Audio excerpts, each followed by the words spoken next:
Pessoal, meu nome é Rafael, tá certo? Eu estou tentando fazer algumas, como se fossem umas aulas de revisão, mas mais para mim, porque alguns assuntos que eu estou tentando revisar e tentar fixar, aí eu estou vendo esses slides e fazendo umas videoaulas para me ajudar, né?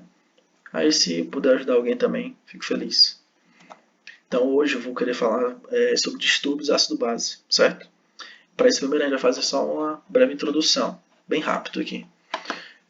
Basicamente, isso aqui eu acho que é bem tranquilo para todo mundo. Um pH mais baixo quer dizer que está com muito hidrogênio, certo? Que é uma acidose. Um pH alto é porque está com pouco hidrogênio, significa uma alcalose, tá? Está com meio básico. E todo esse sistema ácido-base vai ser controlado por mecanismos compensatórios. Nós temos sempre uma sequência no tempo. A primeira linha, sempre que nós tiver alguma alteração no sangue, nesse sistema ácido-base, a primeira coisa que vai se alterar vai ser o sistema tampão. É o mais rápido, a resposta mais rápida para tentar compensar isso. Depois vai vir um componente pulmonar, certo? E por último, um componente renal, que é a terceira linha, que eu vou falar de cada um pouquinho, certo?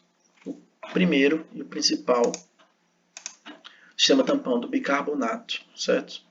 O mais importante do extracelular, e é muito rápido, tá? Ele vai obedecer essa fórmula aqui, certo? Porque, ó, se eu tiver um aumento do H+, no caso, se eu tiver com acidose, eu vou empurrar essa equação para lá, tá? Para tentar diminuir a quantidade de hidrogênio. Agora, se eu tiver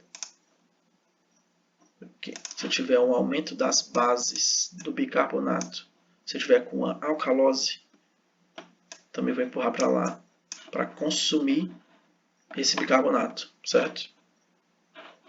E tentar manter a homeostase, né? Mas pronto, o próximo sistema tampão é o sistema de proteínas. É o mais abundante de todos, tá?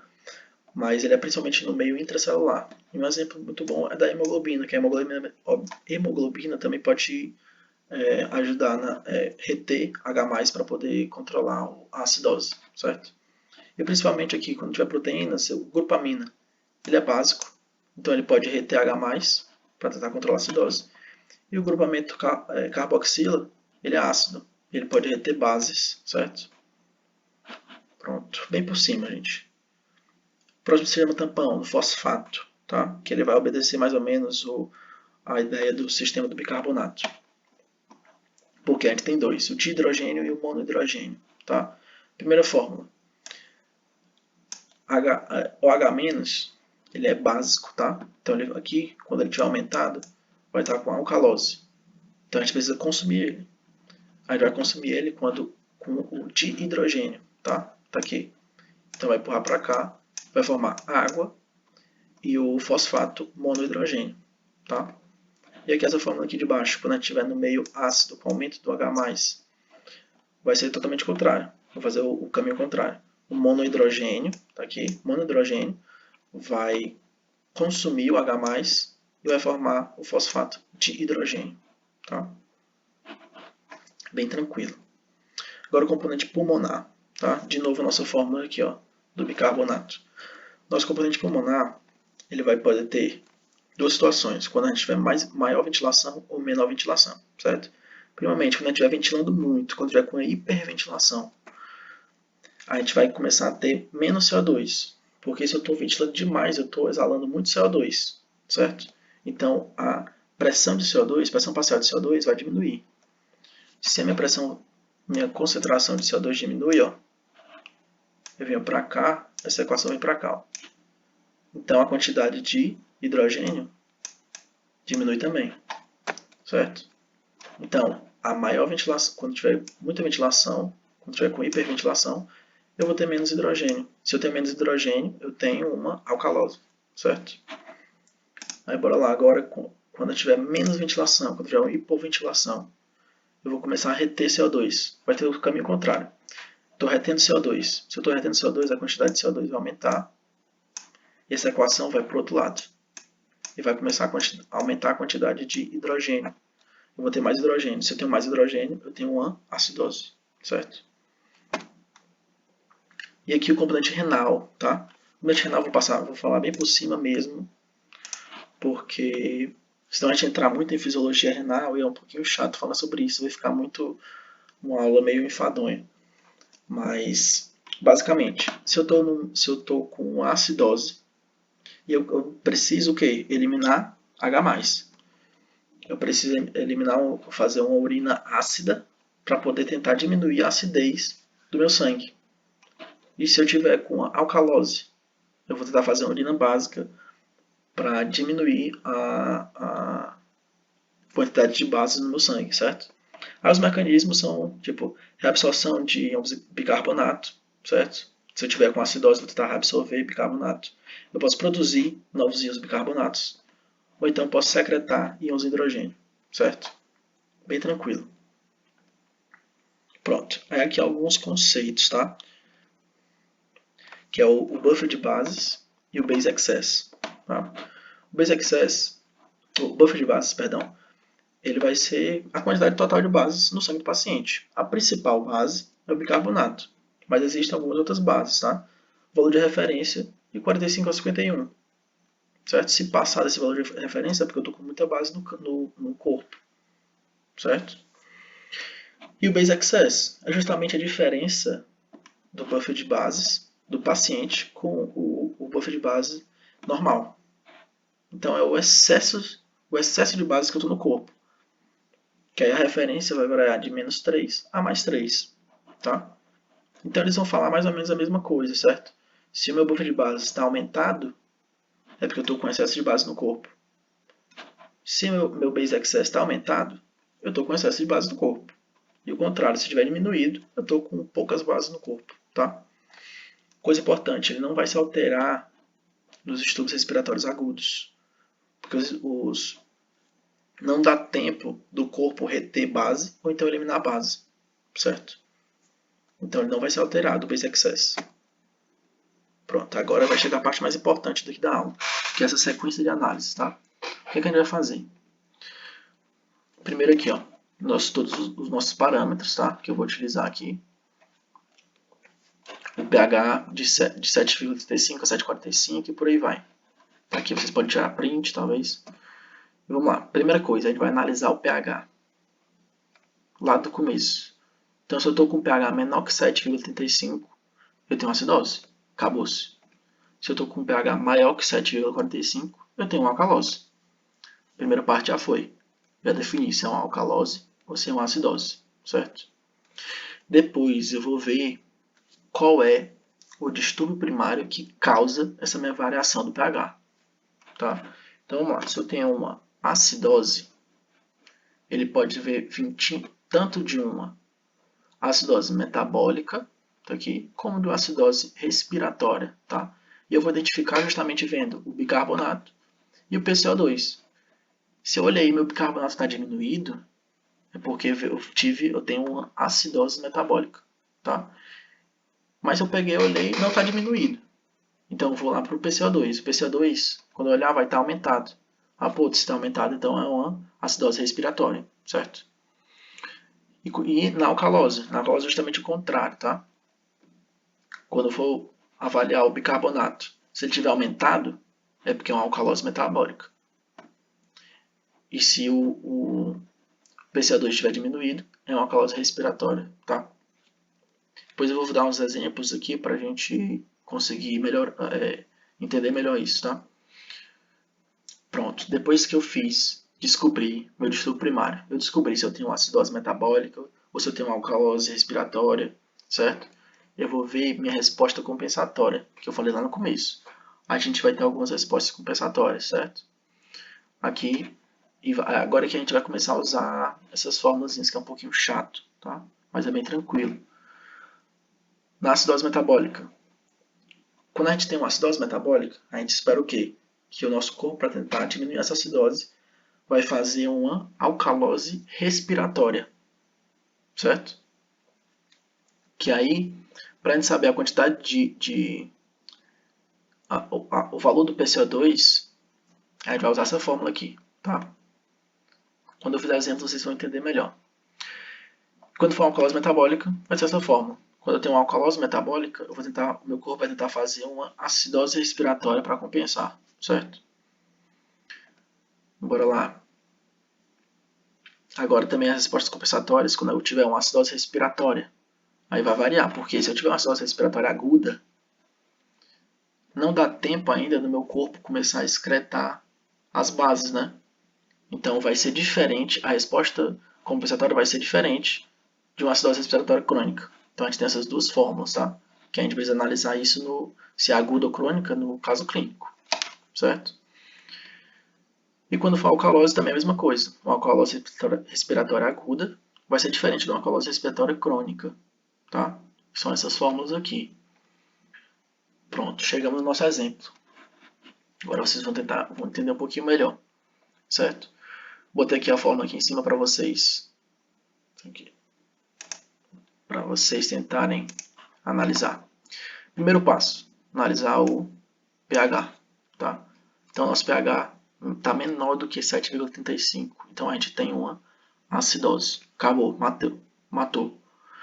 Tem uma acidose. Eu quero saber agora se eu tenho uma acidose metabólica ou se eu tenho uma acidose respiratória, certo? Bora lá. O que eu vou fazer? Eu vou analisar o PCO2 e o bicarbonato. Vamos primeiro analisar o PCO2 aqui, ó. Nosso PCO2 está 32, tá? Nosso valor de referência é de 35 a 45. Então ele está um pouquinho baixo, né? Se ele está baixo, a fórmula está aqui, ó. Diminuir meu CO2, quantidade de CO2. Então, essa fórmula vai puxar para cá. Então era para diminuir minha quantidade de H+. Só que se diminuísse a quantidade de H+, eu tinha uma alcalose, não uma acidose. Então, o distúrbio não é explicado por essa PCO2 aqui. Então, não é um distúrbio respiratório. Vamos lá para o bicarbonato agora.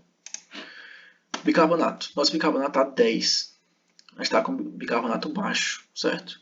Então, se a gente está com bicarbonato baixo, a gente tem uma acidose metabólica. Matou. Está aqui. Se eu tenho um bicarbonato baixo, vai puxar essa equação para cá, ó, e vai aumentar a quantidade de H+, causando acidose. Acidose metabólica. Pronto. Qual o próximo passo aqui da acidose metabólica? O próximo passo vai ver a resposta compensatória, certo? Bora lá. A fórmula da resposta compensatória na acidose metabólica é essa fórmula, tá? Vamos calcular, vamos ver que quando sair o resultado eu explico para vocês como é que funciona. PCO2 esperada é igual a 1,5 vezes a concentração de bicarbonato mais 8 e vai variar de mais ou menos 2, certo? Então vamos substituir, o bicarbonato é 10. Vai ser 1,5 vezes 10 mais 8. Fazendo os cálculos aqui, dá 23. Dá 23 variando para mais ou para menos 2, certo? Então, nosso PCO2, nosso valor de referência novo do PCO2, ó, é esse aqui. Se ele tivesse dentro desses valores, eu falava que eu estava tendo uma resposta compensatória normal. E a resposta compensatória da acidose metabólica é uma alcalose respiratória. Então, se meu PCO2 tivesse 24, por exemplo, eu estava tendo uma alcalose respiratória compensatória, beleza? Só que aqui não está, o PCO2, na verdade, está aumentado. Está aumentado, certo? Desse valor daqui do esperado. Se ele está aumentado é porque tem algum outro distúrbio acontecendo aí. Qual é o distúrbio que eu aumenta o meu PCO2? Vai aumentar o H+. Então eu tenho uma acidose respiratória também. O que está acontecendo? Eu estou tendo uma acidose metabólica associada a uma acidose respiratória. É um distúrbio misto, certo? Espero que vocês tenham entendido esse exemplo aqui. Tá? Tá aqui o PCO2 elevado, que a gente calculou, né? Então a gente está tendo uma acidose respiratória associada. Tá? Pronto, tem aqui uma acidose metabólica associada a uma acidose respiratória, distúrbio misto. Tranquilo. Agora pronto, bora falar de cada distúrbio especificamente. O primeiro vai ser a acidose metabólica, que é o mais chatinho, é o que tem mais detalhezinho, mas depois que passa ele, o resto é bem tranquilo, tá? Bora lá, acidose metabólica. A primeira coisa que a gente tem que falar é sobre o anion gap. certo? Mas o que é o annual gap? Ele parte do pressuposto que o nosso corpo vai sempre manter o equilíbrio eletroquímico.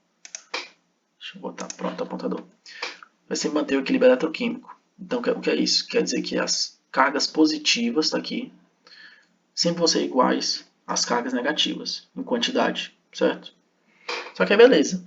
Qual é a principal carga positiva do nosso corpo? Sódio, tá? Do sangue, sódio. Quais são as principais cargas negativas do nosso corpo? Cloro e bicarbonato. Só que aí a gente soma e subtrai um do outro para ver se dá zero, né? Que era para dar zero. Só que não dava zero. Dava uma quantidade. Dava um certo valor, que varia de 8 a 12. Então quer dizer que existem algumas substâncias negativas que a gente não está contabilizando aqui. Tem algumas substâncias negativas no nosso sangue que é uma quantidade muito pequena para a gente ficar calculando, certo? Então a gente junta tudo e chama de onion gap, tá? Mas aí beleza, o que é que isso significa? Porque eu vou variar. Minha acidose metabólica vai ter duas causas. Pode ser uma acidose metabólica de onion gap aumentado, ou então normoclorêmica, ou então a acidose metabólica de onion gap normal, que são as hiperclorêmicas, que eu vou explicar cada um. Só que antes uma coisa muito importante aqui, ó. Os pacientes que forem cirróticos tiverem uma hipoalbuminemia, certo? Porque o que acontece? Quando eu tiver redução de 1 grama de albumina, perdi a albumina de alguma forma, a diminuição de 1 grama, eu vou ter elevação de 2,5 do onion gap. Então meus valores de referências vão mudar quando eu estiver avaliando o paciente com hipoalbuminemia, certo? Então tem que ter muito cuidado com os pacientes cirróticos, que eles vão ter a hipoalbuminemia, tá? Pois beleza, falando isso aqui é só uma observação, certo? Bora voltar lá. Bora falar primeiro da acidose metabólica com onion gap aumentado. O que é isso? Vai ser quando a gente vai ter um acúmulo de substâncias ácidas, tá? Não é uma retenção direta de H+. Está tendo algum ácido no meu corpo que está se acumulando. O principal exemplo é a acidose lática, que eu vou dar esse exemplo para explicar para vocês. O que é a acidose lática? Quando eu estiver tendo uma sepse, um choque séptico, alguma coisa, e o meu corpo começar a entrar tentar fazer um metabolismo anaeróbio, porque eu não estou tendo oxigenação, eu vou produzir ácido lático, tá? E todo ácido que é dissolvido, ele vai se dissociar em H+, e uma base, tá? Só que aí beleza. O que é que vai acontecer? Esse H+, ele vai, naquela fórmula lá do começo do compensatório, vai se juntar com o bicarbonato, certo? Então ele vai consumir bicarbonato. Aqui, ó, nesse gráficozinho. Essa quantidade de bicarbonato vai diminuir, tá? Vai diminuir, só que a cada um bicarbonato que diminui, consumido pelo H+, eu estou tendo um lactato, que é uma substância negativa, ó, também aumentando. Então, estou mantendo minhas cargas negativas iguais a das cargas positivas, né? Porque, ó, meu bicarbonato enquanto meu bicarbonato diminui, vai começar a entrar, ó, lactato aqui no onion gap. O onion gap vai aumentar, certo? O que é que vai acontecer, ó? Tá aqui. Bicarbonato diminuiu e meu onion gap, ó, aumentou, porque o lactato começou a se acumular. Ele é uma carga negativa, começou a entrar aqui, ó. Beleza? Então, beleza, se eu chego, ó, calculei, tem uma acidose metabólica, calculei o onion gap, deu um onion gap aumentado. É porque eu estou acumulando alguma substância ácida. Não sei qual, vou investigar. Entendeu? E pronto. Uma outra coisa que a gente precisa ver dentro da acidose metabólica com onion gap aumentado é o gap osmolar. Isso aqui já é um pouco mais específico, certo? Não,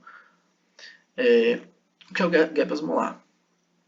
Porque uma das possíveis causas de acidose metabólica com onion gap aumentado são as intoxicações exógenas, certo? Que aí eu vou tentar desconfiar quando eu fizer o gap osmolar. Porque ó, a osmolaridade eu posso calcular tanto por essa fórmula, quanto eu posso medir diretamente, tá? Aí o gap osmolar vai ser justamente a diferença entre a osmolaridade medida da osmolaridade calculada, certo? Aí, ó, se der um valor maior que 10, é porque a minha osmolaridade medida está maior do que a calculada. E a calculada só leva em consideração sódio, glicose e ureia. É porque estou tendo alguma substância que está aumentando minha osmolaridade. Essa substância, está aqui, o acúmulo de substâncias osmoticamente ativas. Essa substância pode ser justamente uma intoxicação exógena, certo? Então começa a desconfiar, tá? Então beleza, até agora a gente falou da acidose metabólica com anion gap aumentado. Se eu tenho um anion gap aumentado, eu estou acumulando algum tipo de ácido no corpo, tá? Então, se cheguei e deu uma acidose metabólica com anion gap aumentado, eu estou acumulando algum ácido, aí eu vou pegar e vou calcular o gap osmolar. Só para ver, será se ele teve uma intoxicação exógena? Certo? Então, se o gap osmolar é maior que 10, é porque, poxa, talvez ele tenha mesmo. Certo? E se der menor, não, é algum outro tipo de ácido que eu estou acumulando. E tá aqui alguns exemplos, certo? Posso ter acidose lática, que eu comentei. Posso ter acetoacidose diabética, então acetoacidose alcoólica, tá? Insuficiência renal, as intoxicações, ó, tá aqui por metanol, certo? São alguns exemplos de causas de acidose metabólica com anion gap aumentado, tá? Mas o que eu preciso que vocês tirem daqui é que a acidose metabólica com anion gap aumentado vai ser por um acúmulo de ácidos, um acúmulo direto de ácidos, tá? Pronto. Daqui foi, bora agora para uma acidose metabólica com anion gap normal, certo? Quando eu tiver uma acidose metabólica com anion gap normal, é porque ou eu estou perdendo bicarbonato por meio externo, pode ser por uma diarreia, que é uma das principais causas, ou então estou retendo H+, tá? Um dos exemplos é o hipoaldosteronismo, tá? Bora lá. Por que fica com o anion gap normal nesses dois? Ó, vocês concordam aqui comigo que sempre eu vou estar perdendo bicarbonato? Aqui de forma direta, pela perda de bicarbonato por meio externo, perdi bicarbonato, ou então pela retenção direta de H+, porque ó, quando eu tiver H+, eu vou consumir bicarbonato. Então a minha quantidade de bicarbonato vai diminuir. Está aqui no gráfico. Ó. Se eu estou com bicarbonato, ele está diminuindo, mas eu não estou acumulando nenhuma substância negativa. Não está tendo lactato, não está tendo nada negativo para aumentar o anion gap. Certo? Só que aí para manter a quantidade de cargas positivas iguais às negativas, eu vou aumentar meu cloro. Tá aqui. Meu anion gap se manteve o mesmo, meu bicarbonato diminuiu, mas meu cloro aumentou. Eu vou começar a reter cloro para tentar compensar essa perda de bicarbonato, tá? Por isso que é anion gap normal ou hiperclorêmica, porque eu vou estar retendo cloro, certo? Pois beleza. Então, ó, se eu cheguei, deixa eu voltar aqui, se eu cheguei com acidose metabólica de anion gap normal, eu já tenho certeza de uma coisa. Ou eu estou perdendo bicarbonato, ou eu estou retendo H+, certo? Só que eu quero especificar mais ainda. Eu quero saber, não, eu quero ter certeza. Ou estou perdendo, ou estou perdendo bicarbonato, ou estou ganhando H+. Aí o que eu vou fazer? Eu vou calcular agora o anion gap urinário. Tá? Eu vou explicar para vocês como é que funciona isso aqui. Porque aí quando eu calcular, eu vou conseguir dizer, não, isso aqui é por uma perda de bicarbonato mesmo. Ou então isso aqui é uma perda de H+. Bora lá. Como é que é o anion gap urinário, tá? O anion gap urinário vai mudar algumas coisas. O principal ânion da urina é o cloro. Tá aqui no gráfico, ó, cloro. Aí, como é que eu vou calcular o anion gap? Vai ser sódio na urina, mais o potássio, menos o cloro. Bem tranquilo, né? Só que agora é importante. Isso aqui, esse anion gap vai dar negativo. Porque eu vou ter, no caso da urina, eu vou ter mais cargas positivas que eu não consigo identificar, certo? Do que cargas negativas. Então o anion gap vai dar negativo, tá? Ele vai variar de menos 8 a menos 12. E tá aí, mas qual a importância disso aqui? Aqui na fórmula não tem nem H+, não tem nem bicarbonato. O que é que tem a ver com distúrbios ácido-base? É porque sempre quando o cloro for eliminado, ele vai ser eliminado junto com H+, certo? Então, se eu consigo avaliar o anion gap urinário, eu avalio o cloro. E se eu avalio o cloro, eu avalio o H+, tá? Tá aqui a fórmula. Só para vocês entenderem. O H+ vai ser eliminado, ó, junto com o cloro, tá? Na urina. Pois beleza, aqui, ó.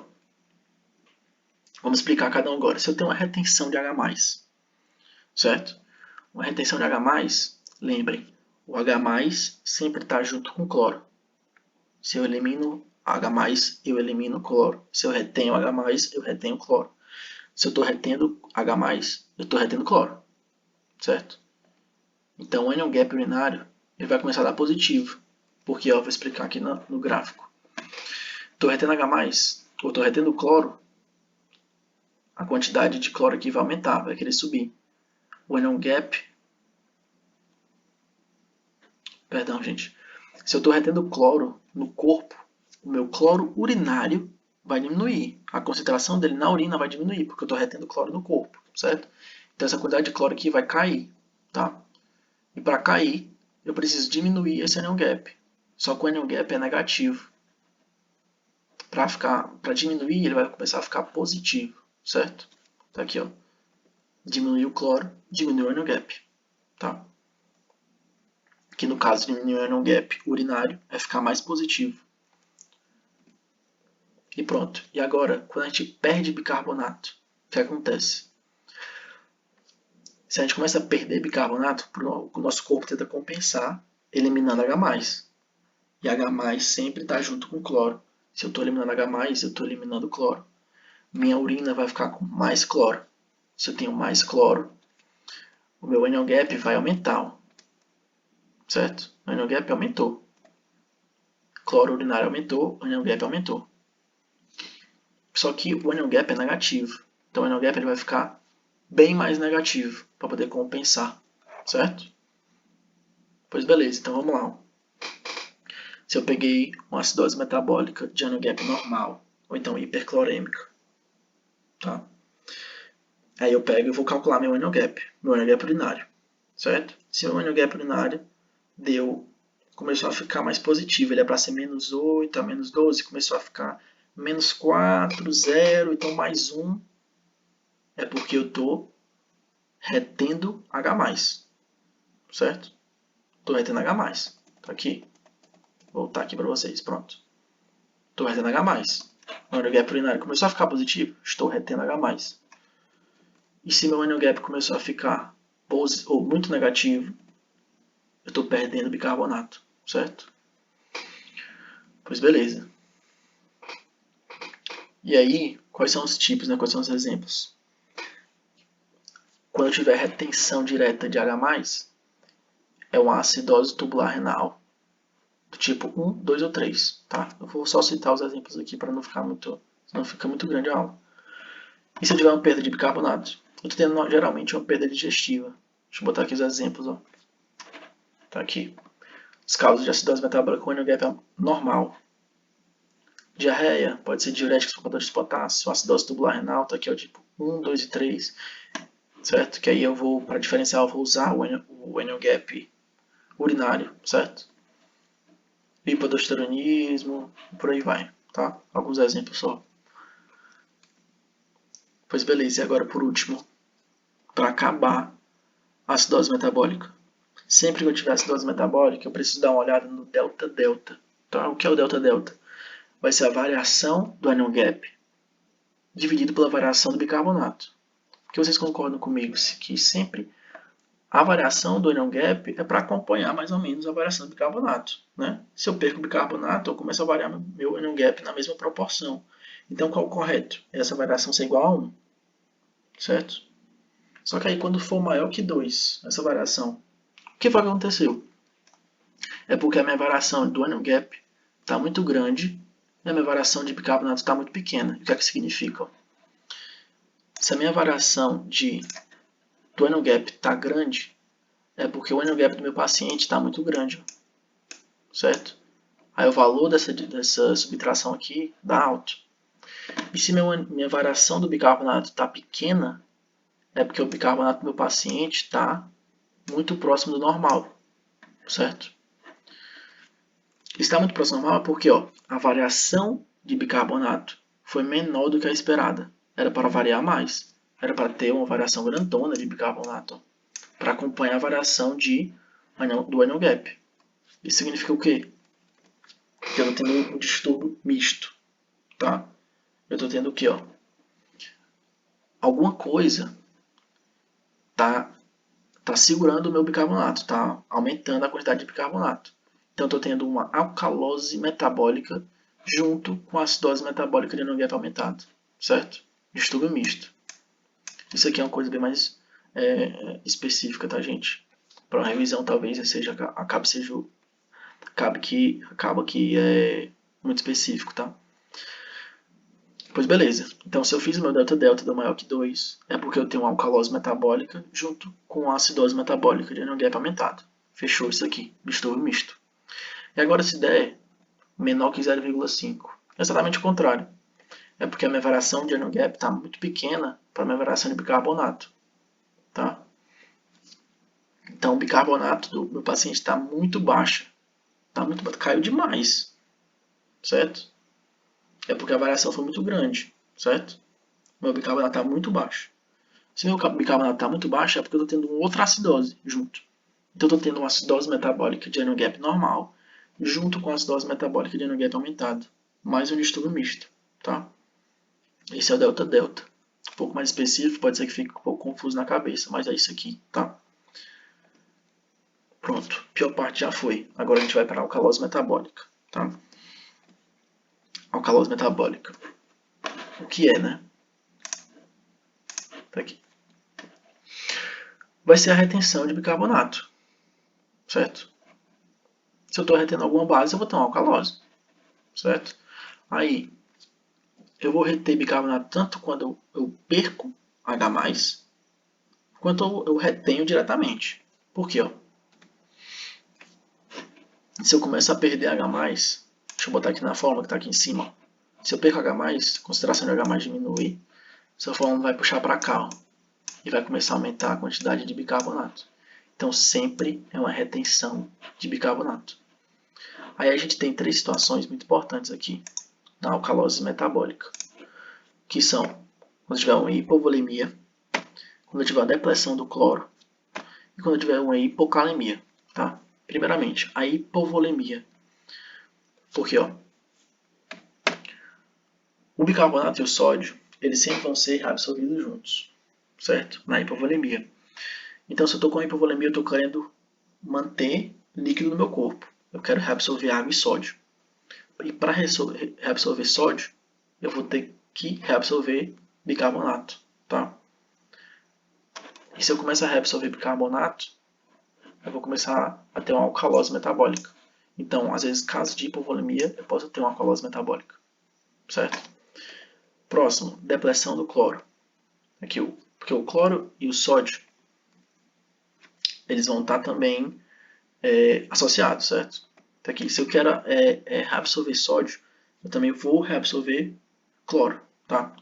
Só que aí, se eu tenho uma depressão do cloro, estou com pouco cloro, eu não tenho cloro para ser reabsorvido com sódio, eu vou precisar reabsorver bicarbonato no lugar do cloro, para poder manter o equilíbrio eletroquímico. Estou substituindo o cloro, que é uma carga negativa, pelo bicarbonato, que também é uma carga negativa, tá? Para poder manter o equilíbrio eletroquímico. Então, para reabsorver sódio, eu vou também, de novo, reabsorver bicarbonato. Por último, a hipocalemia. Potássio baixo, tá? Porque ó, sempre o sódio também vai ser reabsorvido trocando potássio ou então trocando H+, certo? Só que bora lá, na hipocalemia, se eu tiver na falta de potássio, estou com pouco potássio e eu quero reabsorver sódio, eu vou trocar com o quê? Em vez de trocar por potássio, eu vou começar a trocar por H+. Então, estou reabsorvendo sódio e jogando H+. Certo? Se eu estou jogando H+, eu estou tendo uma alcalose. E o contrário também acontece. Se eu estiver na falta de H+, se eu estiver numa alcalose metabólica, estiver com pouco H+, e quiser reabsorver sódio, eu vou começar a jogar potássio para a urina, secretar potássio para poder reabsorver sódio. Então eu vou aumentar a minha hipocalemia. Aí, então, para resumir aqui a hipocalemia, se eu tenho uma alcalose, vai causar hipocalemia, e a hipocalemia causa a alcalose metabólica, tá? Vai formar um ciclo aí. Beleza. Qual vai ser a abordagem que a gente vai fazer na alcalose metabólica? A gente vai precisar ver, claro que vai ter toda a anamnese, todo o exame físico, certo? Mas a gente vai ver cloro sérico, a avaliação volêmica e o cloro urinário. Eu vou mostrar cada um. Bora lá. Existem 4 tipos de alcalose metabólica. A gente tem a alcalose metabólica com as causas extrarrenais responsivas a cloreto. O que é isso? Se é extrarrenal, eu não tenho nenhum problema no rim. E se é responsivo a cloreto, é porque eu estou com pouco cloro no corpo. Certo? Então, como é que vai estar meu cloro sérico? Se ela é responsiva a cloreto, ele vai estar baixo. Certo? Se é uma causa... Aí, se o cloro urinário, se é uma causa extrarrenal, não tem nenhum problema no rim. Vai estar menor do que 20. Cloro urinário. E a avaliação volêmica, ele pode estar com hipovolemia. Eu vou mostrar já por quê. Porque, ó, as principais causas são vômito. Então, eu vou estar perdendo líquido, tá? São as causas de alcalose metabólica extrarrenais. Certo? Pronto. Isso aqui foi. Então, se eu avaliei, eu tive aqui avaliei a alcalose metabólica. Ele está com um cloro sérico baixo e o cloro urinário baixo também. Então, eu não tenho nenhum problema no rim. E eu tô perdendo cloro de alguma forma, mas não é pelo rim, é de alguma outra forma. Pode ser por vômitos, então eu vou ter uma hipovolemia. E aqui os principais exemplos, né? Aí agora, se eu posso ter uma causa renal que é responsiva a cloreto. Se é uma causa renal, o problema está no rim, certo? E se é responsiva a cloreto, é porque o que eu estou perdendo no rim é cloro. Então, se é responsiva a cloreto, estou com cloro sérico baixo, tranquilo. Se o problema é renal, meu cloro urinário está elevado, está maior que 20. E se o problema é no rim, eu também estou perdendo líquido. Eu vou estar com hipovolemia, tá? E aí, quais são os principais? O principal de todos, os diuréticos tiazídicos e de alça, que é a hidroclorotiazida, diurético tiazida, e a furosemida, que é o diurético de alça, certo? Ele vai causar exatamente isso aqui. Vai me fazer perder cloro, tá? Pelo rim. E que agora o próximo. Causas extrarrenais. O problema não é no rim, mas também não estou perdendo cloro, tá? Então, como é que vai ser meus exames? Cloro sérico, normal. Cloro urinário, normal, certo? Não tem nenhuma alteração. Avaliação volêmica, também, normal.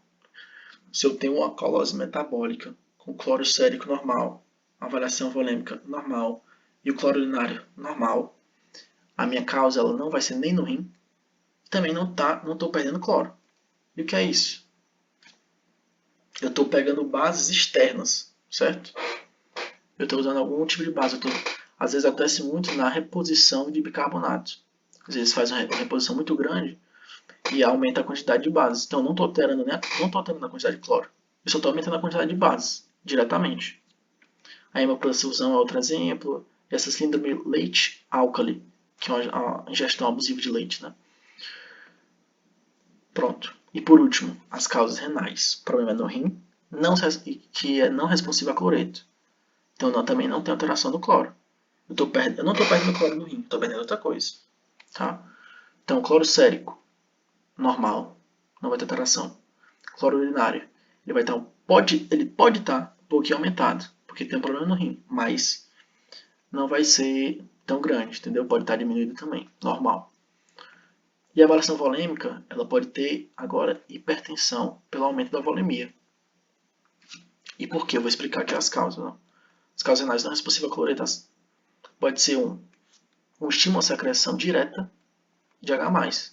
Então, em vez de eu estar perdendo cloro, eu estou secretando muito H+, estou perdendo H+, e estou ficando com o sangue mais básico. E vai ser a hipocalemia, que eu expliquei lá no comecinho, que a hipocalemia pode causar essa perda de H+.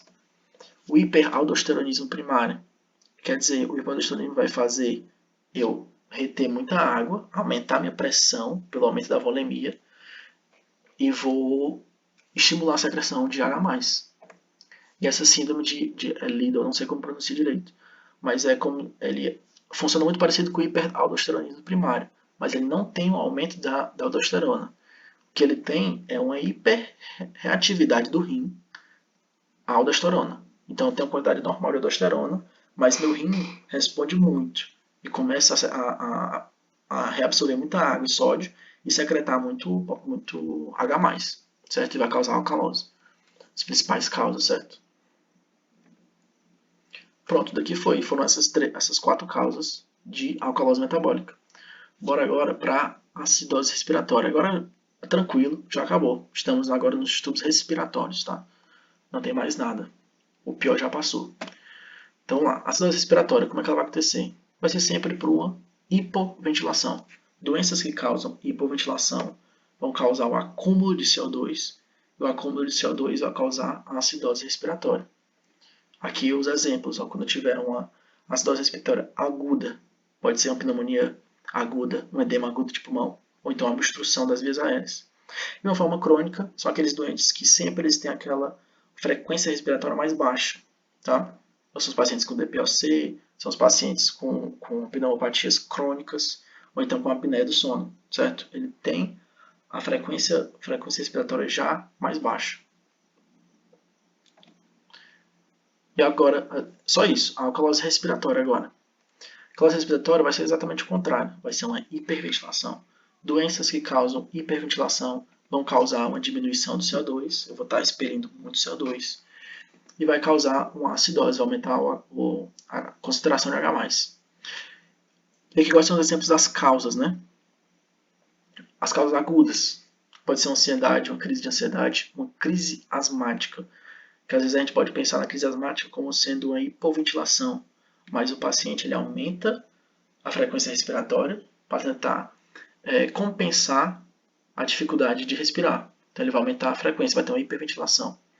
E as doenças do sistema nervoso central, algumas doenças, né, que vão causar a diminuição da frequência respiratória, certo? Podem causar com diminuição do nível de consciência e a frequência respiratória começa a diminuir, ou aumentar, perdão.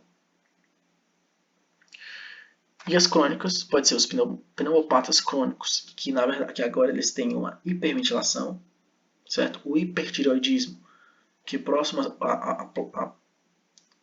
a aceleração do metabolismo vai causar um aumento da ventilação e também algumas doenças do sistema nervoso central, certo? Pronto. Aqui acabou a aula. Eu quero fazer um exemplo aqui rapidinho para tentar explicar para vocês, porque falar é muito fácil, mas do exemplo fica para tentar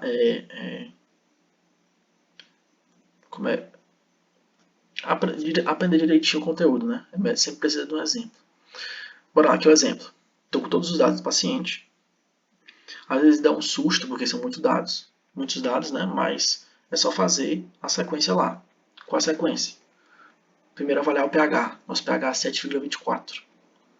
Está menor do que 7,35. Então tem o quê? Uma acidose. Matei, agora é acidose. Vamos avaliar mais. Depois da acidose, eu tenho que avaliar o distúrbio primário. O que é que variou no meu paciente para poder diminuir esse pH? Ou foi o bicarbonato, ou foi o CO2, certo? Só que eu vou avaliar o CO2, o mesmo valor de referência de 35 a 45. Ele está baixo. Poxa, mas para dar uma acidose, o CO2 tem que estar alto. Então eu sei que não é respiratório.